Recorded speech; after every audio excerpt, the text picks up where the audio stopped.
We are halfway through the 2023-24 NHL season, and it has been a year of surprises. From the roller coaster ride of a season that has been the Edmonton Oilers, the downfall of the Ottawa Senators, and whatever the fuck is going on in Vancouver, every team has had their surprises. So at the halfway mark of the season, I'm going to go through each of the 32 NHL teams and give you one player who has underperformed relative to my preseason expectations. Though one quick note, this list will not contain any rookies or players who have not played at least 20% of their team's games, so at least 8 games for all the players on this list played. And we're actually going to go in reverse alphabetical order, starting with the Winnipeg Jets, and their most disappointing player of the year has been defenseman Nate Schmidt, and this is really not a big indictment of him or the team. The Jets have been an absolute wagon lately, and Nate Schmidt has not been playing terribly, but I did project him going into this year to be one of the better third-pairing defensemen, and he has been okay. With 1 goal and 6 points in 34 games, he has his lowest points per game since his second year in Washington, but has otherwise been a slightly above average possession player. He has not been bad by any means, but the fact is that everybody else on the Winnipeg Jets has either been overachieving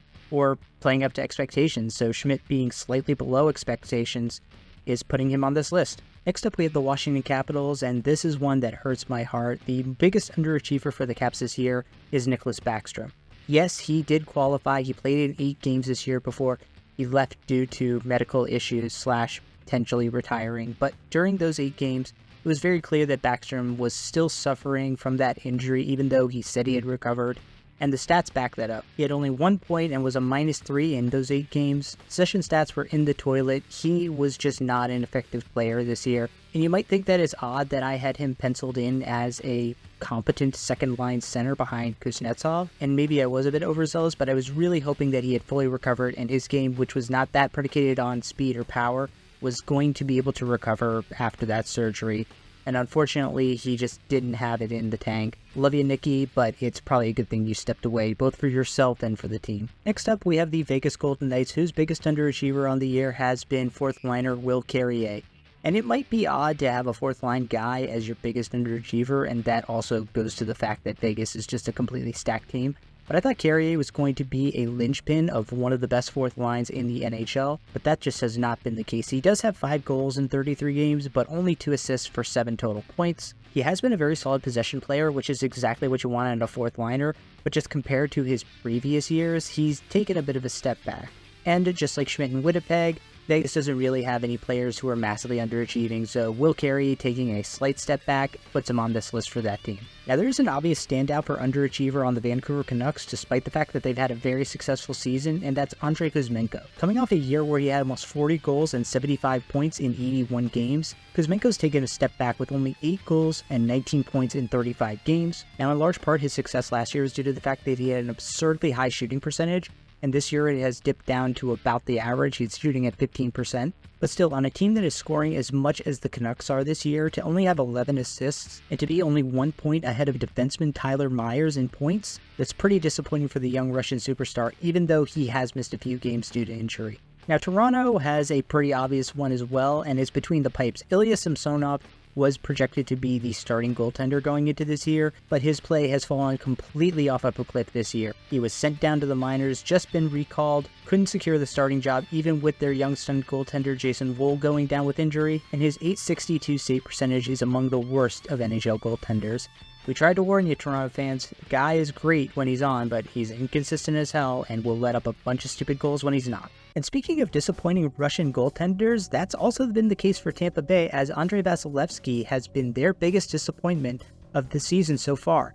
Now, I got a caveat that he did come off of an injury that kept him out of the start of the season, but he is putting up an .896 save percentage in 19 starts this year, and this is the only time in his entire career he has not had a save percentage above 90. He also has the highest GAA of his entire career at 2.95, and he is outside the top 40 goaltenders in terms of goals saved above expected for 60. And Tampa Bay fans are praying to the gods that this is just a rough patch and he's going to get the rust knocked off before the playoffs come, and not the beginning of a decline, because they have had an elite goaltender for his entire career, and it would really suck to lose that. And for the St. Louis Blues, it's another familiar face for us Caps fans, as Jakub Vrana is the biggest disappointment on the year. Coming into the season, I had him penciled in as a top-tier middle six forward, but Vrana has been very inconsistent this year. He's bounced up and down between the NHL and AHL, And in the NHL this year, he has just 2 goals and 6 points in 21 games. Jake's always had the skill, the problem has been between his ears and maturity, and unfortunately it seems like he has taken a little bit of a dip this year in St. Louis, and it's very unclear what the future holds. And over the last few years he's had problems with injuries, but the thing is when he has been on the ice, he has been very productive. The Blues are just not getting that productivity this year when he's on the ice. The San Jose Sharks' biggest disappointment, other than, everything, is one of their big free agent acquisitions in the offseason, Anthony Duclair. Duke was incredible for the Florida Panthers last year, and a big part of why they made that deep cup run. He was projected to be a very solid top 6 winger, but this season has been a bit of a mixed bag. 7 goals, 14 points in 37 games. Is not terrible, and for the Sharks, that's actually good enough to put him 5th in scoring, but he was supposed to be one of the guys to carry the load on offense this year, and he just has not been that for San Jose. They're probably going to deal him at the deadline, and hopefully a change of scenery can re-energize him, because he's proven over the last few years that he can still be a very effective top to middle 6 winger. Moving on to Seattle, and their biggest disappointment has been Andre Burakovsky. Again, injuries played a big role here, but in 11 games, Berkey only has 1 goal and 5 points, a sharp decline from last year when he had 39 points in 49 games. Unfortunately, it looks like the injury bug is starting to become a real thing for Andre, but only getting a quarter of the team's games out of him is pretty disappointing for a guy you figured would slot into their middle 6. Moving on to the Pittsburgh Penguins, their biggest disappointment has undoubtedly been defenseman P.O. Joseph. The Pens figured that the 24-year-old would take another step forward this year after a promising 2023 campaign and solidify their bottom pairing, but unfortunately, Joseph has been in and out of the lineup. He's even been sent down to Wilkes-Barre Scranton, and just overall, he has not shown any consistency. Just 13 games played this year, 2 points, and a minus player. Not at all what the Penguins were hoping for out of Joseph this year. Philadelphia has been one of the big surprises of the NHL this year, but one guy who has not stepped up the way that they thought is young forward Noah Cates. Last year, he played in all 82 games and had 38 points. This year, he's only played in 21 games and has just 4 points on the year. And unfortunately, his development has been stunted by the fact that he was out for a month with the foot injury, and the Flyers are hoping when he does return from the IR, he'll be able to reclaim that form that he had as a rookie. For the Senators, their biggest disappointment on the year has undoubtedly been defenseman Thomas Chabot, following the trend of players who have been injured in and out of the lineup and just haven't been able to get their game going. On the year, Chabot's played in 14 games, but only has 8 points, and unfortunately just has not played like the top 4 defensemen I envisioned him to be. The talent is certainly there, and when he's back from the IR, Sens fans will be hoping he can solidify that top 4, but for right now, Chabot is just another in a list of long disappointments for Ottawa this year. The New York Rangers have seen a lot of players flourishing under new coach Peter Laviolette, including former number 1 overall pick Alexis Lafreniere, but another former top pick has not fared so well. Kaapo Kakko is their biggest disappointment on the year. The former number 2 overall pick has just 2 goals and 3 points in 20 games this year for the Rags. True to the trend, he also faced a slow start due to injuries, but there is a legitimate question when he comes back whether or not he should be making it into the top 6 of the lineup, with the way the Rags are rolling and the way he has been so ineffective to start the year.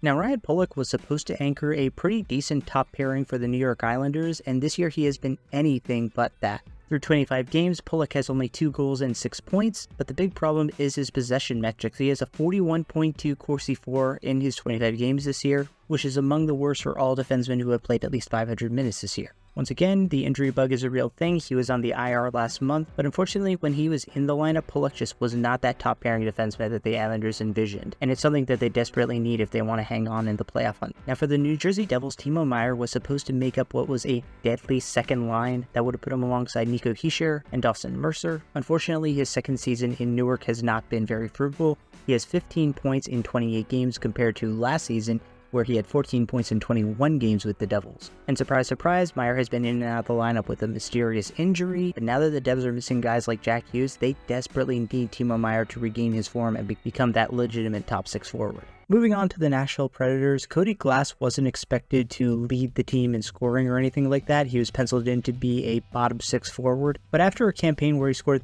14 goals and 35 points last year, to have only 2 points and 1 goal in 17 games so far this year with a -10 simply can't be classified as anything other than a massive disappointment. It's especially disappointing for a veteran like him, and a guy who has been on a team that I anticipated was not going to have a lot of scoring and would rely on guys like him, Colton Sissons, Gustav Nyquist, and Philip Tomasino to kind of carry the load. Those other guys have been doing it, but Cody Glass simply has not. Now in Montreal, it has been just all disappointment, but the biggest one by far has to be winger Josh Anderson. I know that expectations were lower for Anderson after he put up 32 points in 69 games last year. Nice, by the way. But come on, man, 11 points and 6 goals in 40 games this year. He was supposed to be anchoring their top 6, not being an anchor on their top 6. And unlike other guys on this list, health has not been an issue for Anderson. He's been in the lineup. It's just that he has not been effective whatsoever there. Montreal, for the love of God, please free Jake Evans and Raphael Harvey-Pinard. For the Minnesota Wild, it was a wild ride at the beginning of the season, but the Gus bus has firmly careened into a dip. After an incredible 2022-23 with a .931 save percentage and 2.1 GAA, Gustafsson has badly regressed this year with a .903 save percentage and a GAA at almost 3. Again, health is an issue for Gustafsson. He just got injured a couple of weeks ago, although there's hope he will be back soon.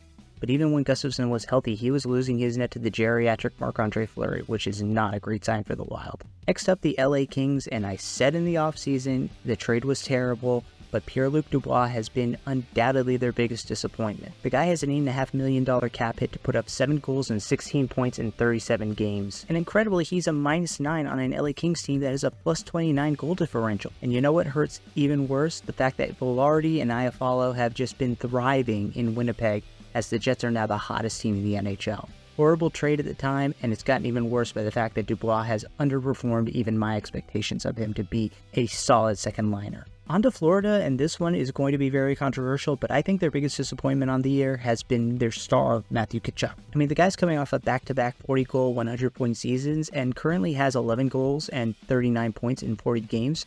Don't get me wrong, those stats are great, but it's definitely not up to the caliber I would expect out of Tkachuk, and the fact that everybody else on Florida is just absolutely crushing it, and the Panthers are a machine, also just doesn't give him a lot of competition to go up against. It's a bit unfair, yes, but the expectations were very high for Matthew Tkachuk, and he has not hit them so far.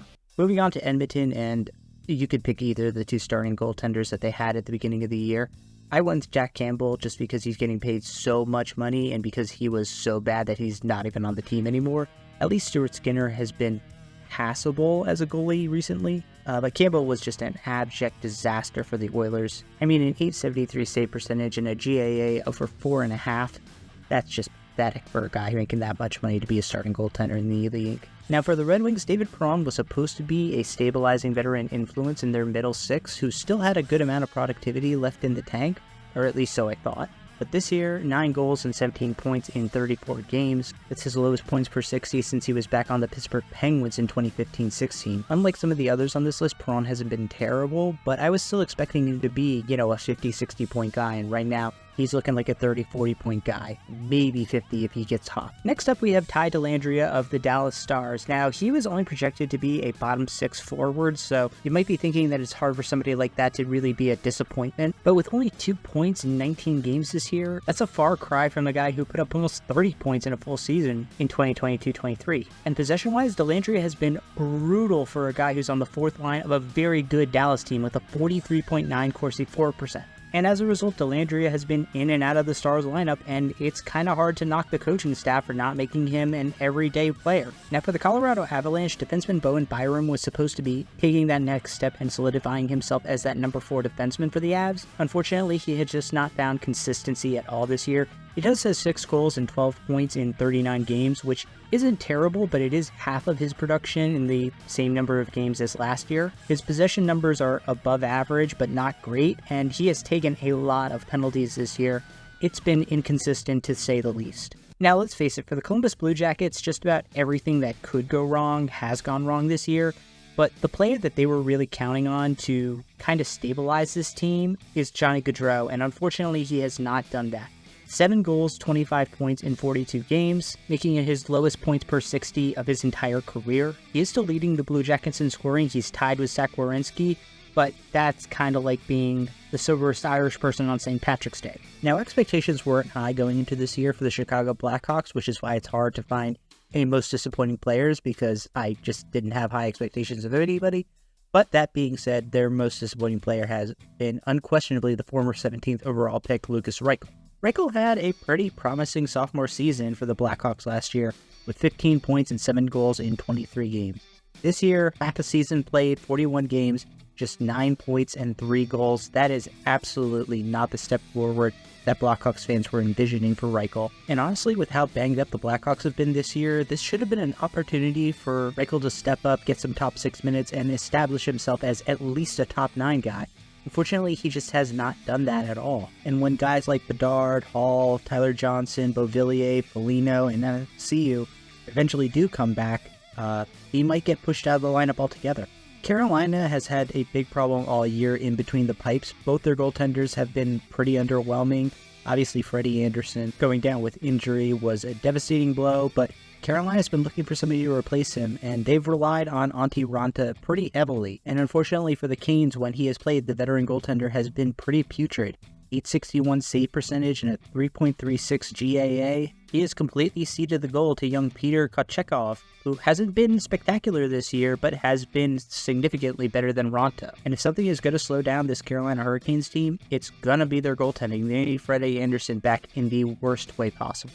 For the Calgary Flames, it is no surprise that their big acquisition last year has been their biggest disappointment this year. Jonathan Huberdeau got off to an incredibly slow start this year, and while he started to get things back on track towards the halfway point of the year, he still has only 6 goals and 23 points in 42 games so far. And the pressure was already on Hubie after he put up only 55 points in 79 games last year, when he was the centerpiece of the trade that sent Matthew Tkachuk down to Florida. Now somehow his productivity has dipped even further, and that is just making this trade look even worse and worse. For Buffalo, the biggest disappointment has undoubtedly been the guy that Sabres fans were hoping was going to man the pipes this year, Devin Levi. Now, personally, I was not that high on Levi coming into the year, but even I thought he would be better than an 889 save percentage and a 3.32 GAA. He's 1 game above 500 and has a negative goals saved above expected. Unfortunately, he just needs more time to develop, and he was just not ready to be the guy who could lead the Sabres back to the playoffs this year. If they're going to do it, it'll be on the back of Pekka Luukkonen. Now, when it comes to the Boston Bruins, this is actually going to be a bit of a surprise because Charlie McAvoy's stats look pretty good for a defenseman. He has 26 points and 4 goals in 33 games. That's really damn good for a 26-year-old. But McAvoy's problem has been defensively. He is having one of his worst possession years of his entire career with just a 51.6 Corsi for and a barely positive 2.1 expected goal differential when he's on the ice. McAvoy has always been an explosive offensive defenseman, but he's also been incredibly responsible in his defensive zone, and that just has not been as much the case this year. I'm hopeful he can rebound, but it's been a disappointment for a guy who I thought was one of the most underrated top-pairing defensemen in the NHL. And it's the same story for the Arizona Coyotes' most disappointing player, the newly acquired defenseman Nat Dumba.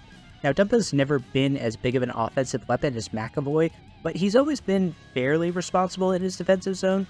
This year, though, he has just completely nosedived. He has a 40.2 Corsi for and a negative 11.1 Corsi for rel, both of which are not just the worst of his career, but by far the worst of his career. And that is not at all what you wanted from the guy who's supposed to be paired with one of your young defensemen in the top 4. And then last but not least, for the Anaheim Mighty Ducks, it is unfortunately the recently injured Trevor Zegras who has been the most disappointing player. 4 goals and 7 points in 20 games compared to 23 points and 65 goals in 81 games last year. Zegras just has not taken that next step up that I was expecting that he would, and becoming a 30-40 goal guy. And you can point to the injuries and roster instability for the Ducks as a reason he's not producing, but at the same time, guys like Petrano and Mason McTavish had figured out ways to produce, along with rookie Leo Carlson. I mean, I know he has 15 games on you, but come on, when you are behind Brett Leason when it comes to scoring, and you're expected to be one of the team's best players, that's just an absolutely disgusting display, and that's why Trevor Zegras is probably on the block looking for a new home. But let me know who you think has been your team's most disappointing player, and give this a like if you want me to do the most overachieving player for all 32 teams.